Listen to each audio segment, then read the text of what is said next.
Good afternoon everybody and welcome to another video.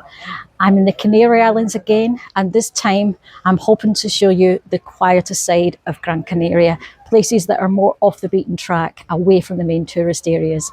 I'm basing myself here in Puerto de Mogán, which is in the south coast, but it's not as big and busy as some of the main tourist areas. As you can see behind me, it's very picturesque. There are lots of flowers everywhere, very nice houses, colourful houses. I'm going to have a walk around this town today, and then on the rest of the video you'll see the other places that I'm going to on the island.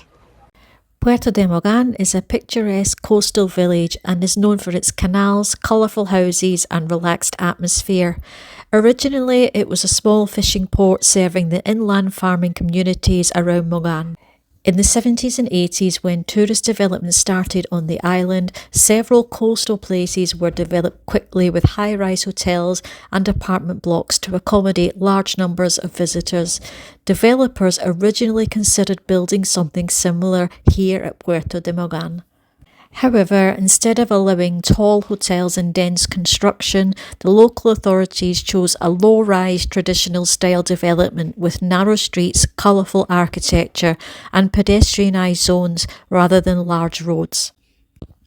This approach was partly influenced by tourism planners who wanted to create a quieter, more scenic resort rather than another mass tourism complex.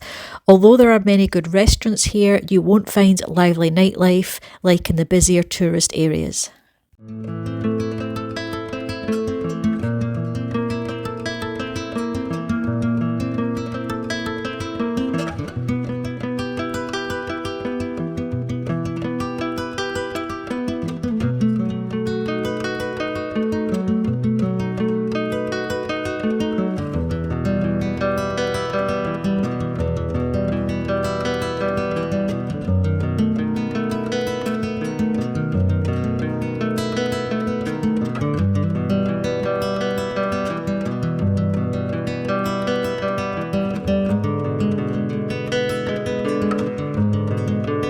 So where I'm staying here in Puerto de Mogán, there's only a small beach.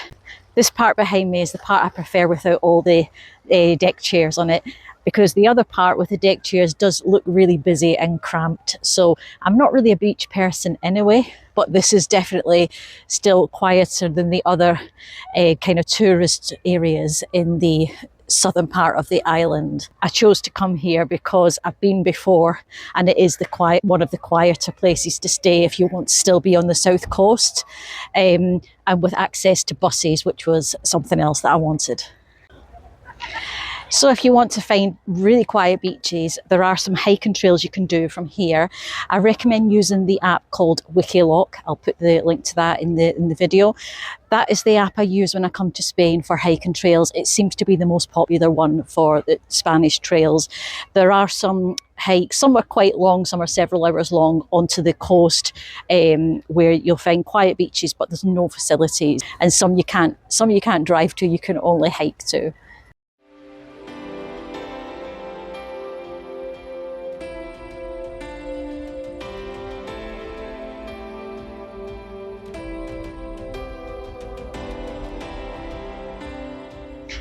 This place is another reason why I wanted to stay here in Puerto de Mogán. I've been here before. It's a very old site with houses dating back to pre-Hispanic times. So they estimate they're roughly 1500 years old. The Spanish arrived here around 500 to 600 years ago. So these buildings were occupied a good 1,000 years before the Spanish arrived. So I'm going to go in and have a look.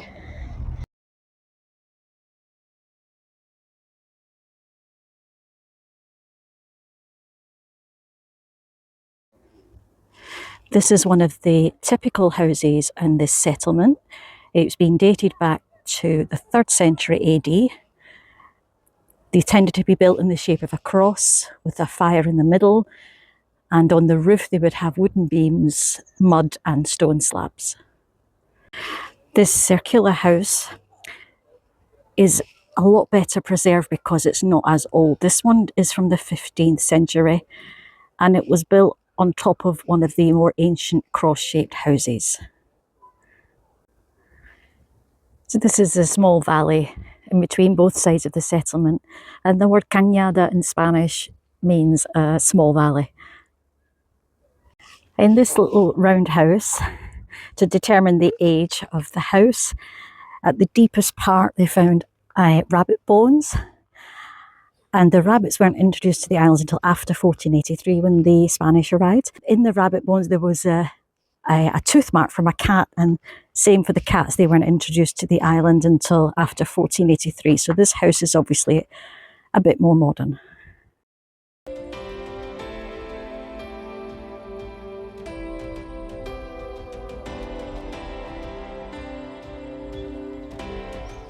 So the sign behind me says that they think this settlement extended all the way from where I'm stood now, right down to the beach. Now that would mean that possibly the modern buildings are built on top of some of the old settlements, but because it was only excavated recently, the dates I've seen are like 2010, 2012. Maybe we'll never know if there are some houses built under the modern buildings. It goes right up to the top on the other side, and apparently there's a cafe up there, which is where I'm going to go to now. Around where the houses are, you've got some metal stairs to walk on, but other parts of the site are a bit like this, so just be careful with what shoes you're wearing. I've got hiking boots on today.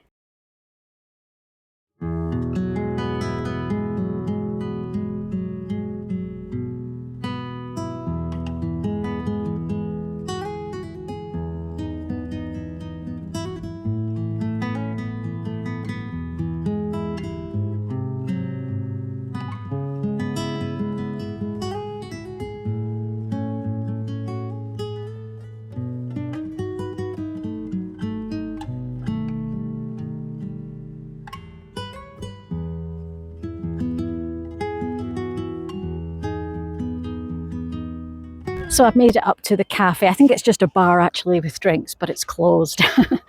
So I'd recommend you bring your own drinks. There's no opening times on here, so I don't know when it's supposed to open. It's Sunday today, so maybe that's why it's not open. It's very hot today. It's only February and it's 28 degrees. So I have my own water bladder here in my backpack. So I definitely recommend that you bring your own drinks if you come here, because it's quite wide open and there's not much shade on this site.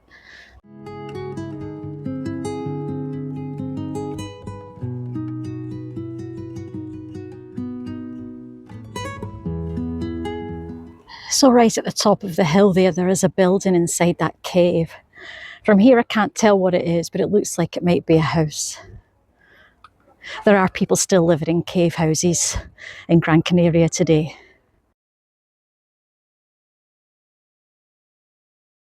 So if you follow the path after the cafe for about 400 metres, you'll end up here. This is where they buried the dead on the settlement. You have to come down from the level of where the cafe is. The steps are very rocky, quite steep. There's a handrail in some parts, but not the whole way down. So although the path starts off flat and quite easy from the cafe, it changes a bit when you start to come down to ground level. So just bear that in mind if you want to come to this extra part on the site.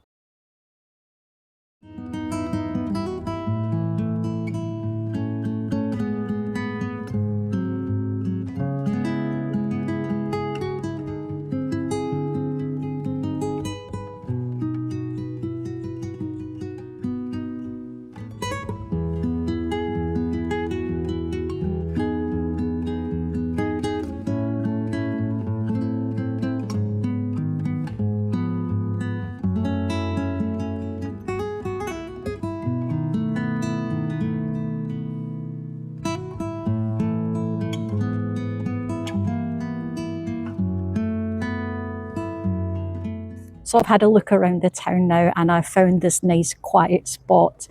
At the end of the row of buildings, there's a small square with a few benches, and I've got this to myself at the moment, so this is a good spot.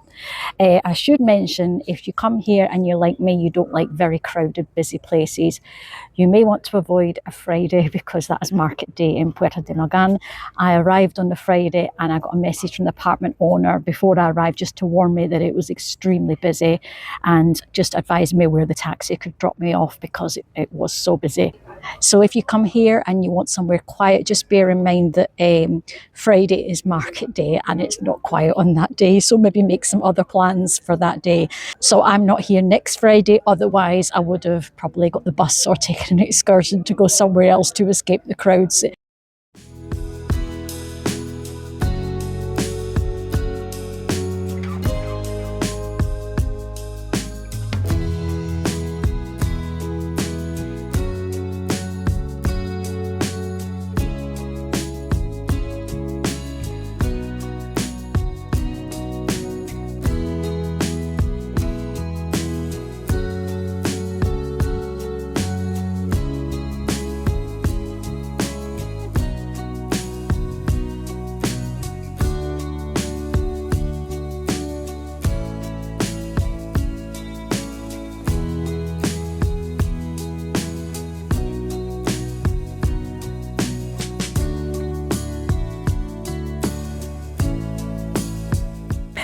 Good morning, everybody. I'm outside a hotel here in Puerto de Mogán. I'm not staying here.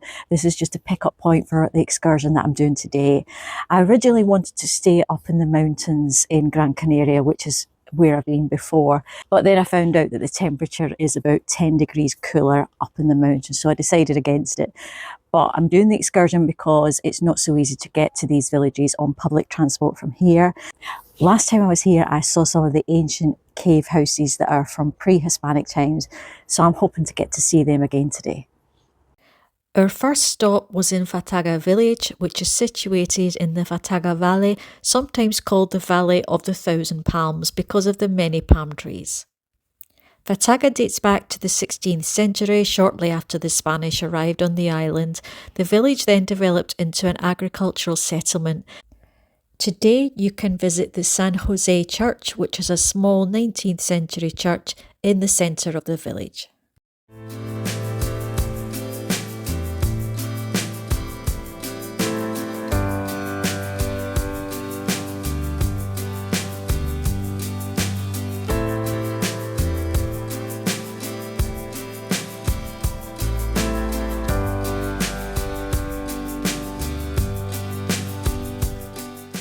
I'm up in the mountains now, so it's a bit cooler here than it is down on the coast. Tejeda once won an award for being the most beautiful village in Spain. It used to have a wool industry up till about the 1920s, and now it's known for baking things such as almond cookies and cakes. So I'm going to go up into the town and hopefully I can find some almond cookies.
So I've just been in and bought these from the bakery.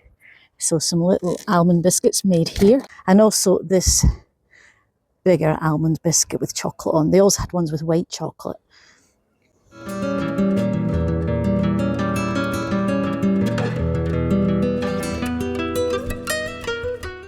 Close to Tejeda is the village of Artanara, known for its cave houses. We visited the museum to see what the houses looked like inside. The caves were arranged like traditional houses in the early 20th century. Some caves in Gran Canaria are still inhabited today. The caves functioned like a small village. Archaeologists have found evidence of living spaces and furniture, with food storage areas, agricultural activity nearby, also burial caves and graves, and these houses stay cool in summer and warm in winter. Last time I was in Gran Canaria, I visited some more cave houses at a settlement called Cosa Seca, situated within about 5 kilometres of Artanara. The area contains dozens of ancient cave houses carved into volcanic rock that were inhabited by the indigenous Canary Islanders before the Spanish arrived.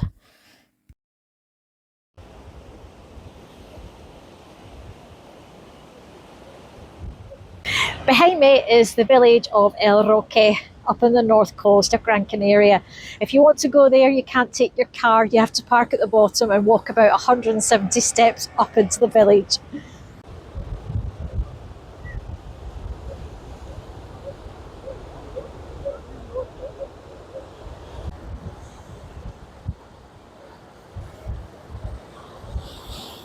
The next day I went horse riding up in the hills near Maspalomas. It was 20 minutes drive from Puerto de Mogán, and I was able to add in a return transfer when booking with Get Your Guide. The ride was just under 2 hours, which included some time for safety explanations. Riding hats were included, but you could also add boots for an extra €3. The group was divided into beginners for walk only. There was an intermediate group for trot and an advanced group for a full speed gallop. The trot and gallop groups were separated from the beginners at certain points during the ride. I was in the intermediate group and my horse was called Nano. During the ride, one of the guides took photos of everyone on the horses. I'm at the bus station this morning in Puerto de Mogán. It's a very small bus station. You buy your ticket off the driver, not in the office, I've just found out. I'm looking for the bus to go to Mogan village, which is a little bit inland, and it's about 10-15 minute journey on the bus. During weekdays, there's a bus every hour. So I'm going there because I'm going to do a hike into the mountains. I would avoid doing this on a Sunday because I couldn't find times for a Sunday, and I'm not sure the buses run at all or not very regularly. So going on a weekday or a Saturday is definitely much better.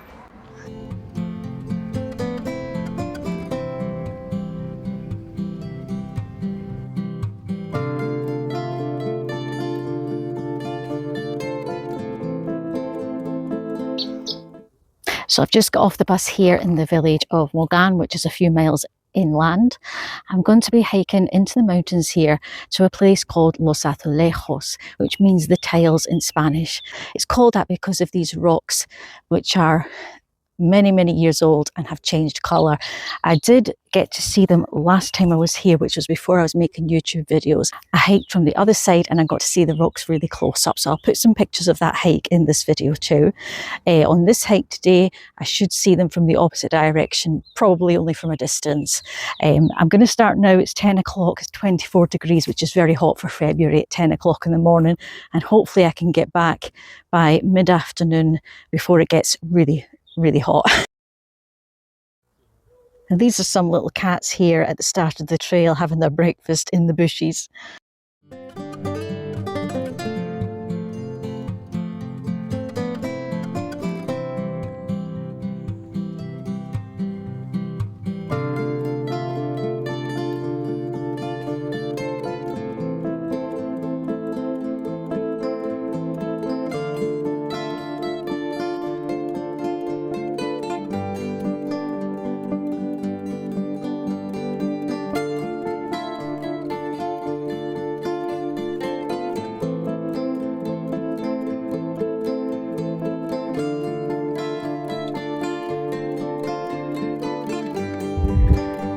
So I'm heading for this little cross here in front. There's another cross up on this rock here, but that's going to be too hard to reach.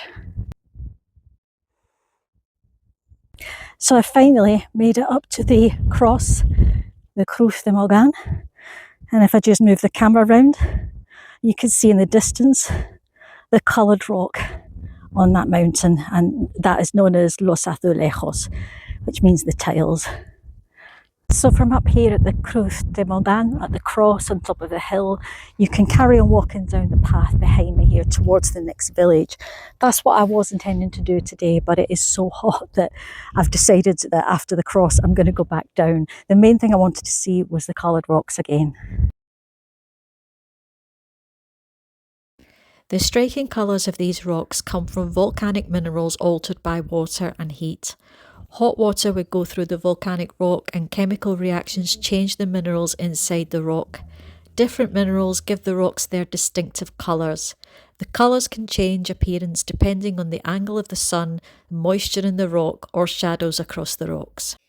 Here are some photos of the rocks from my last visit to Gran Canaria, where I did a hike from the opposite direction.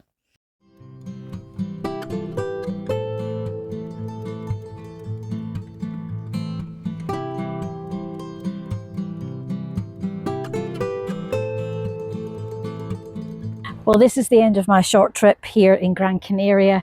Just before I go, I wanted to mention another place that I stayed before, which was before I was making YouTube videos. There's a place inland called Agüimes that's very picturesque, small town. inland and not far from the airport. I'll put some pictures on the video. I recommend staying there if you want to be off the beaten track. There's not many tourists there at all, but it's a very picturesque little town. It's well connected with buses to other places on the island.